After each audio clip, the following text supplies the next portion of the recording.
The crystalline towers of Verlian shimmered like frozen lightning as Princess Lysira paced the length of the ceremonial hall, her long ears flicking in agitation. Every footstep clicked sharply against the prismatic floor, sending faint ripples through the glowing surface as if the palace itself were wincing in sympathy. She had performed this ritual many times: enter, glare at the suitors, reject them with dramatic flair, exit while flipping her hair like a solar flare. And she had planned to do exactly that again. She'd even prepared a speech about being violently allergic to destiny. But today the hall felt unusually crowded with expectation, thick enough to trip over. Dozens of nobles lined the balconies, leaning forward like predatory birds waiting to see if the princess would finally pick someone or attempt escape through a ventilation duct again. Her mother, the Empress, stood beside her throne with the long-practiced serenity of someone who had raised a daughter capable of turning political events into theater. She gave Lysira a single, regal nod that silently conveyed, "Please, for once behave," which Lysira naturally interpreted as "try something creative." The suitors were arranged in a perfect row, tall, refined, genetically sculpted paragons of various species, all attempting to look both dignified and irresistibly charming. Lysira's ears drooped in boredom. She had already rejected all of them in previous seasons. The thought of having to invent new excuses exhausted her soul. She was considering pretending to faint again. She had practiced a much more dramatic collapse this time, when the ceremonial doors hissed open with a sound that suggested someone had hit the manual override instead of entering properly. A human man walked in. Not a suitor, not a noble, just a man. Brown hair slightly tousled, uniform wrinkled as though he had lost a battle with a chair, and an expression that said he was 90% confused and 10% regretting every decision that had led him to this moment. He glanced at the assembled dignitaries, noticed the rows of guards pointing electro-staffs at him, and raised both hands in surrender. "Hi, sorry, I'm definitely not supposed to be here," he said. "I was looking for the restroom. The one with the blue doors, or possibly green. I forgot." A ripple of shock spread through the hall. Lysira blinked. Her ears perked straight up, captured by the sheer audacity of this man who had wandered into a royal marital selection as though it were a janitorial closet. A guard stepped forward. "Human delegate Cade Rowan, this chamber is restricted." "I gathered," Cade murmured, still holding his hands up. "Though, for the record, I didn't touch anything except one wall panel, and only because it looked like a button." Which, in hindsight, was a mistake. Lysira felt something stir in her chest, curiosity, amusement, perhaps both. This man had not bowed, postured, or launched into a rehearsed speech about honor and destiny. He looked like someone who had stumbled into an opera while trying to find the snack bar, and he wasn't even pretending to be confident about it. Her ears twitched again. She stepped forward before her mother could intervene. "Who is he?"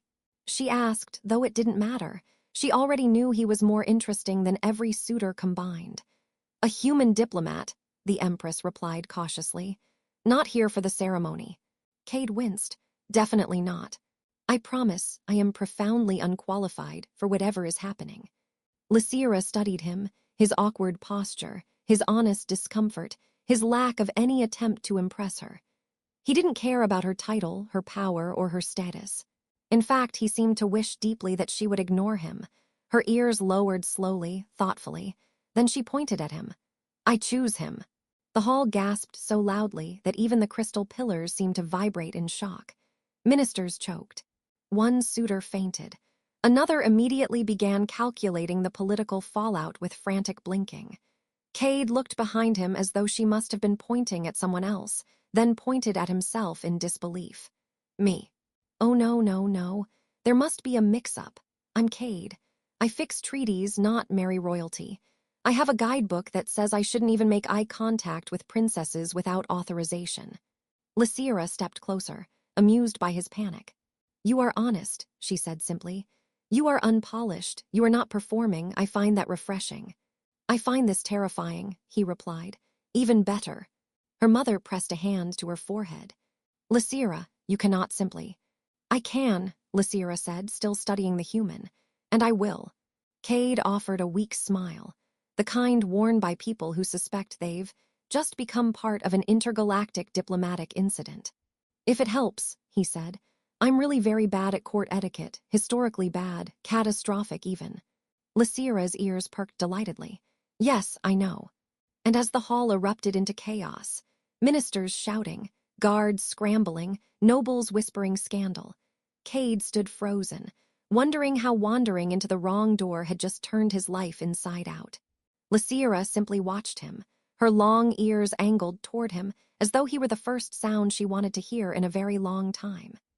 Cade had never been in a situation where 15 alien advisors were speaking at him simultaneously, but he was fairly certain this qualified as a new personal record. They surrounded him in a circular chamber lined with floating glyph screens, each projecting diagrams of Verlian customs he was apparently expected to learn before the end of the day. The advisors argued about whether he needed to master the 7 postures of courteous breathing, which sounded less like etiquette and more like interstellar yoga. Cade raised a finger. I'd like to request the posture where I get to leave. The advisors gasped as though he had just proposed interplanetary war.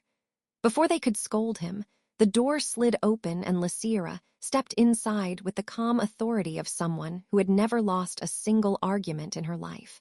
Her long ears tilted forward, catching the advisor's anxious tones like antennae tuned to exasperation. She waved them off with a flick of her wrist. Enough! You're overwhelming him. One advisor wrung his hands. But Princess, he does not know how to bow properly. He bends in the middle like a folding chair. I heard that, Cade muttered. Also rude.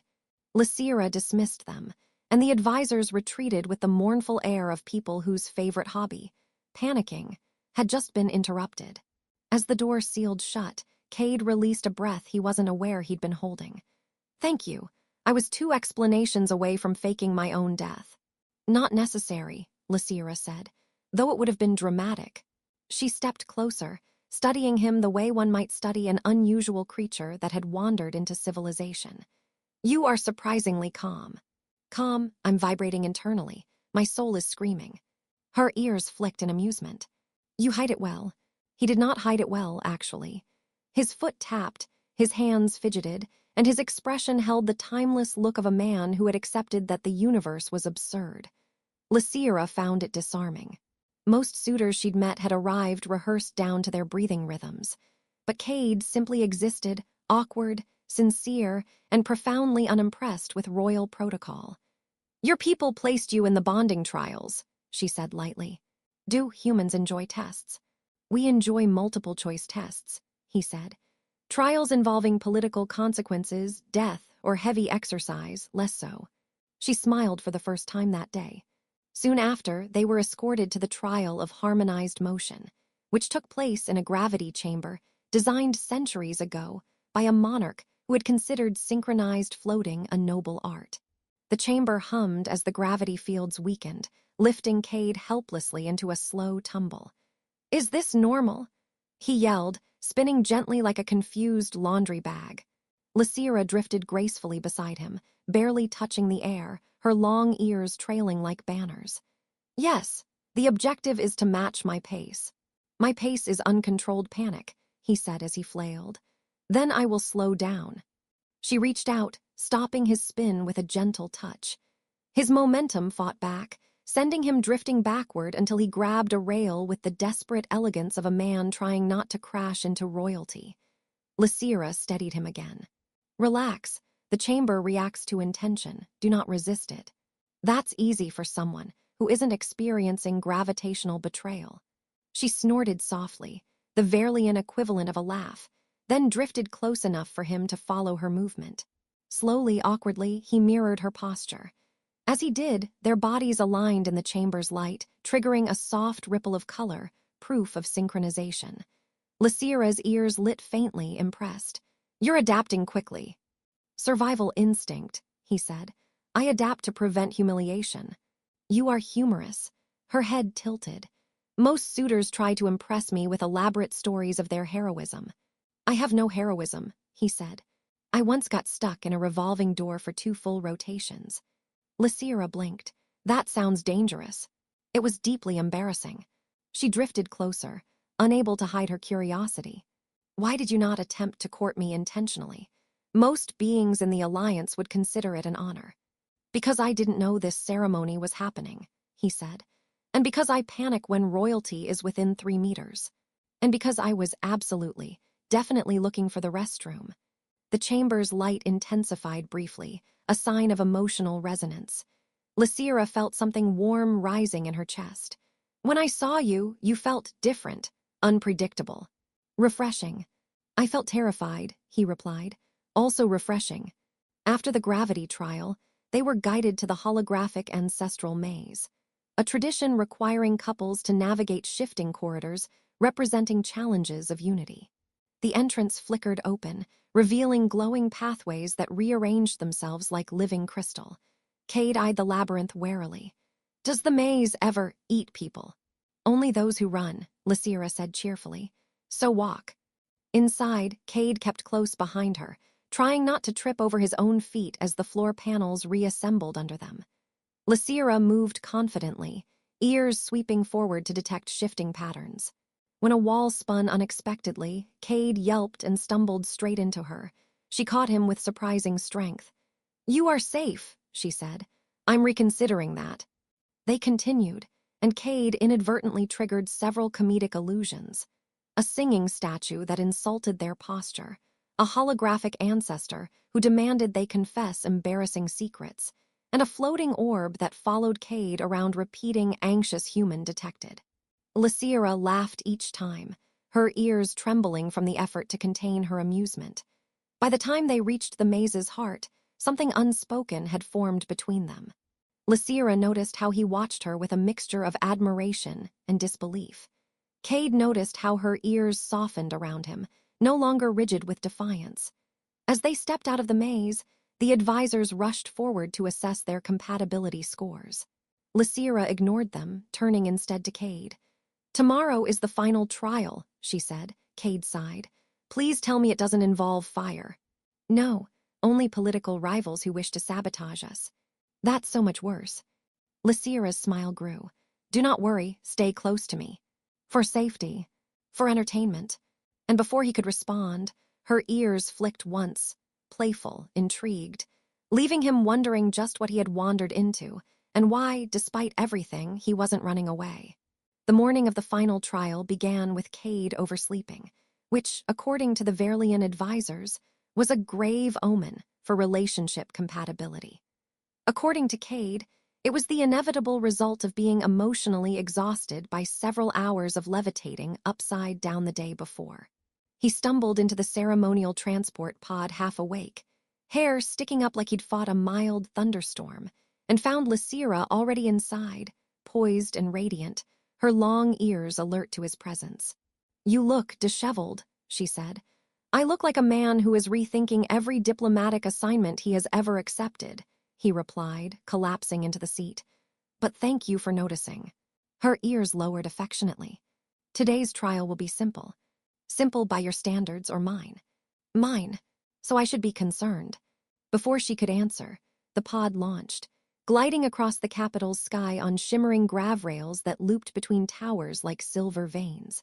From above, Verlian looked peaceful, glowing bridges, translucent plazas, drifting gardens suspended in anti-gravity. But Cade already knew that anything described as a final trial in this culture was never peaceful for long. The pod landed at the sphere of convergence, a wide arena encased in a dome of iridescent light. Crowds of nobles gathered, whispering about the human who had somehow made it to the end of the trials without fainting, quitting, or being politely escorted off-world for incompetence. Cade tried not to look at them. He focused on Lysira instead, her calm posture, the determined set of her shoulders, the resolve reflected in her luminous eyes. Something in her gaze steadied him. The Empress stepped forward and raised her hand. This trial will demonstrate the unity of choice between the princess and her companion. They must cross the arena together while maintaining synchrony of motion. Cade nodded. Walking. I can walk. I've practiced since childhood. Lysira whispered. The floor changes shape. Of course it does. As soon as they stepped inside, The ground rippled like liquid crystal, forming jagged platforms that rose and fell in unpredictable rhythms. Lysira moved first, stepping lightly across shifting panels. Cade followed, wobbling but determined, arms flailing occasionally but not catastrophically, for once. Their movements gradually aligned, and as they crossed the arena, the dome brightened with multicolored light. Then the attack began. A sudden pulse of dark energy sliced across the arena, shattering platforms and sending nobles into frantic shouting. A group of nobles in black ceremonial armor surged forward, weapons crackling. One of them pointed at Cade. The human cannot be allowed to join the Verlian lineage. End this farce. Cade raised his hand weakly. I vote against ending the farce. Lysira stepped in front of him, her ears flattening in fury. He is under my protection, she said, her voice echoing through the arena. The conspirators responded with plasma bolts. Cade yelped as Lysira grabbed his wrist and pulled him behind her, sprinting across collapsing platforms with the grace of someone born into chaos. He, on the other hand, resembled a man running from a fire while holding a tray of soup, frantic, desperate, and confused by every obstacle. What's the plan? He yelled. Stay alive. Great plan, very detailed. The grav rails connected to the dome activated automatically, forming an escape path overhead. Lysira leapt onto a rising railcar and dragged Cade with her. The railcar shot forward, hovering high above the arena as their attackers jumped onto parallel tracks. Cade clung to the railcar. I am not athletically optimized for this. I know, she shouted, firing stun pulses at the approaching conspirators. But you adapt quickly. I prefer adapting to indoor environments. The railcar swerved, throwing Cade sideways. He grabbed a handrail just in time, dangling over the city. Lysira caught him by the arm and pulled him up with surprising strength. Her voice softened. Do not fall. I chose you. I will not let you go. Something in him steadied at those words. As they neared the dome's exit, Lysira leapt from the railcar and tackled the lead conspirator, disarming him in a blur of motion. Cade, compelled by a mixture of adrenaline and personal growth, bravely tackled the second, who was significantly taller and much more prepared. Cade's tackle resulted in both of them falling sideways onto a soft photonic buffer. He blinked. Did I win? No, Lysira said, stepping on the conspirator's weapon and disabling it. But you participated effectively. Together, they subdued the last attacker. Guards rushed in moments later, securing the conspirators as the Empress approached, her expression unreadable.